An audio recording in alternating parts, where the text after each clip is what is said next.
Dahulu kala, di suatu desa kecil dekat lembah yang asri, tersebutlah dua bersahabat bernama Embro dan Pipo.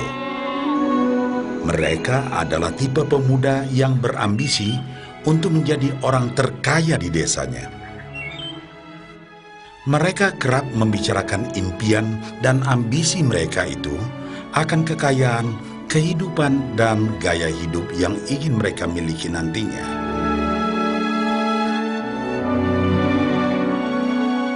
Mereka tidak takut untuk bekerja keras, hanya saja mereka masih belum mendapatkan kesempatan untuk dapat mewujudkan cita-cita mereka. Tanpa putus asa, mereka terus mencari dan mencoba gagasan-gagasan baru untuk mendapatkan kesempatan tersebut.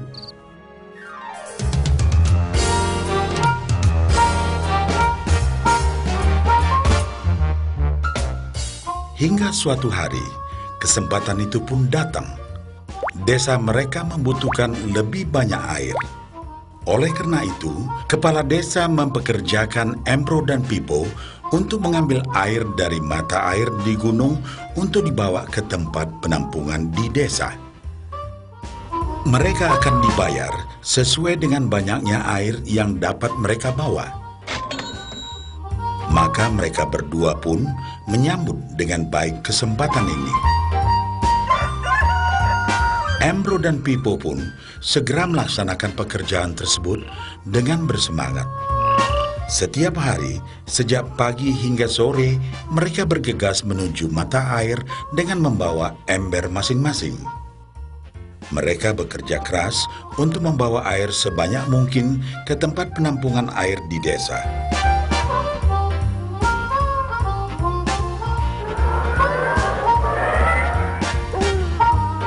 Menjelang sore hari, mereka pun pulang dengan membawa upah dari hasil jerih payah mereka hari itu. Embro merasa puas sekali dengan pekerjaannya itu dan besarnya upah yang ia dapatkan. Dia yakin bahwa dengan pekerjaannya ini, ia bisa segera mewujudkan cita-citanya. Bahkan untuk menambah penghasilannya, Embro membuat ember yang lebih besar agar dapat lebih banyak membawa air. Embro yakin dengan penghasilannya sebesar itu, tak lama lagi ia bisa segera membeli sapi dan memiliki gubuk baru yang ia idam-idamkan.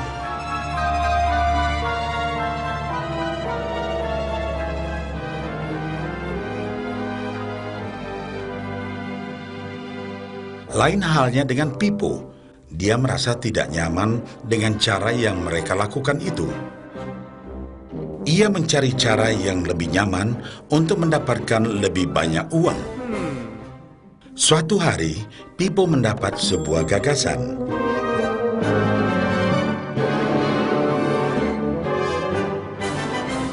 Ia berniat membangun sebuah saluran pipa yang akan mengalirkan air dari mata air langsung ke tempat penampungan air di desa. Dengan saluran pipa tersebut, ia akan mendapat lebih banyak air tanpa perlu lagi membawa ember ke mata air. Ia sangat antusias dengan gagasannya ini. Pipo pun mulai menceritakan gagasannya ini kepada Embro dan mengajaknya bekerja sama.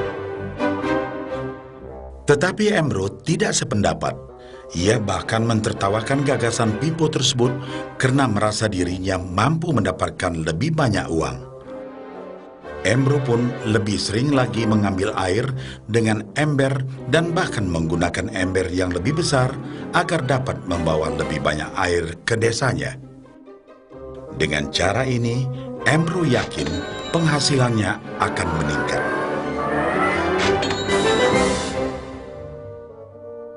Pipo akhirnya memutuskan untuk mewujudkan sendiri gagasannya itu. Dia mengerti bahwa tidaklah mudah untuk membangun dan menyelesaikan saluran pipa tersebut. Dibutuhkan beberapa tahun untuk bisa menyelesaikan dan menikmati hasilnya. Namun tekadnya telah bulat. Ia pun tetap bekerja mengangkat air dengan ember setiap hari seperti biasa. Tetapi di akhir minggu dan setiap ada waktu luang, Pipo bekerja keras menggali tanah yang banyak berbatu untuk membangun saluran pipanya. Pada bulan-bulan pertama, hasilnya hampir tidak kelihatan. Orang-orang desa mulai banyak mentertawakan dan mencemooh Pipo. Mereka menjulukinya Pipo si manusia saluran pipa.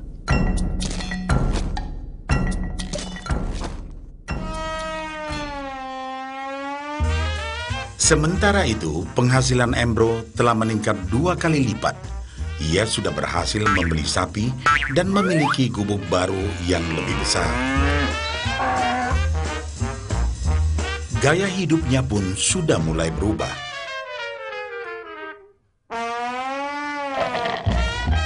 Ia sering menghabiskan waktu sepulang kerja di bar, menikmati hasil jerih payahnya mengangkat ember.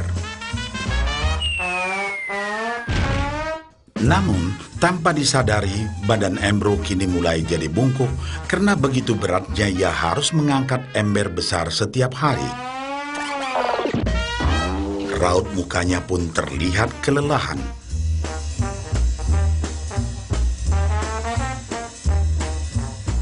Semakin hari, semakin sedikit air yang dapat dibawanya karena tenaganya berkurang seiring bertambahnya usia.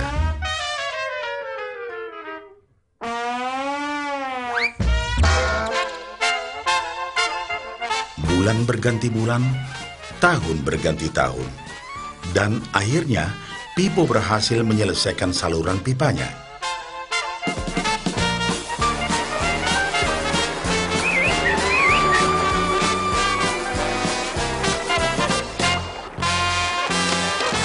Kini, tanpa perlu bersusah payah mengangkat ember, Pipo akan mendapat lebih banyak uang berkat air yang terus mengalir memenuhi tong-tong air di tempat penampungan.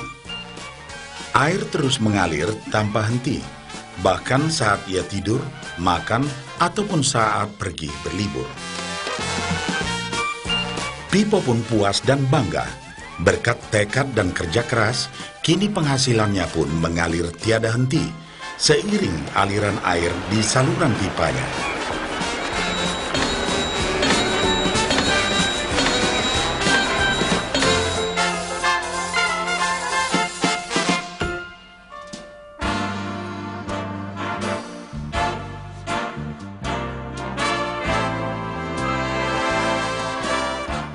Setelah melihat cerita Embro dan Pipo, kita sadari bahwa cerita mereka menggambarkan kehidupan kita. Pekerjaan yang dilakukan mereka melambangkan apa yang dilakukan kebanyakan orang dalam mendapatkan penghasilan. Embro mendapatkan penghasilannya dengan cara menggunakan ember.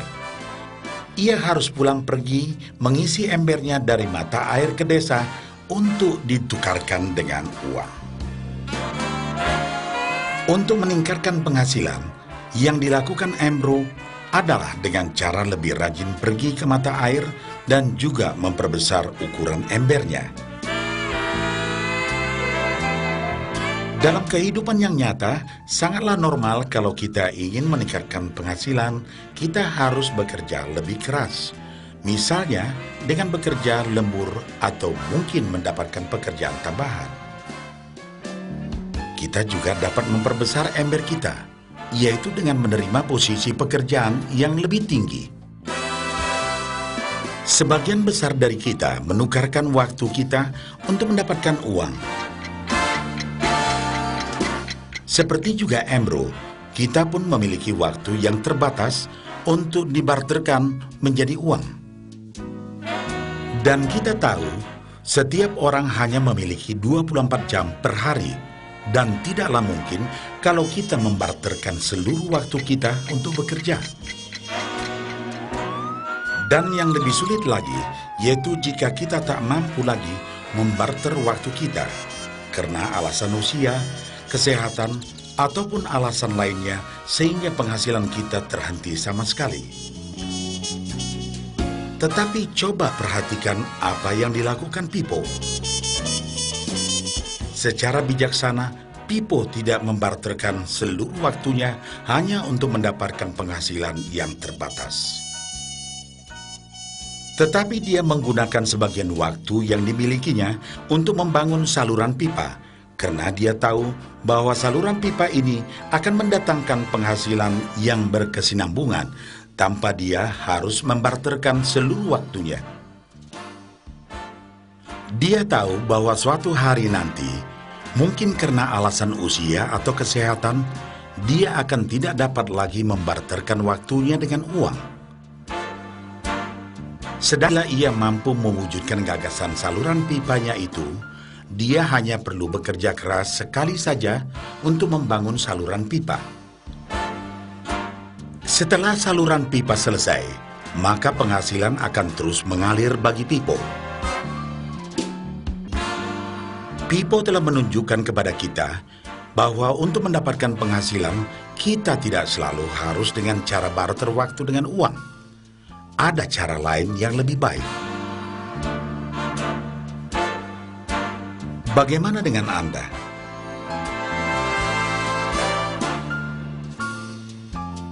Apakah Anda masih seperti Ambro yang membarterkan waktu Anda untuk mendapatkan penghasilan? Atau Anda ingin mengikuti jejak Pipo dengan mulai membangun saluran pipa untuk mendapatkan penghasilan yang berkesinambungan?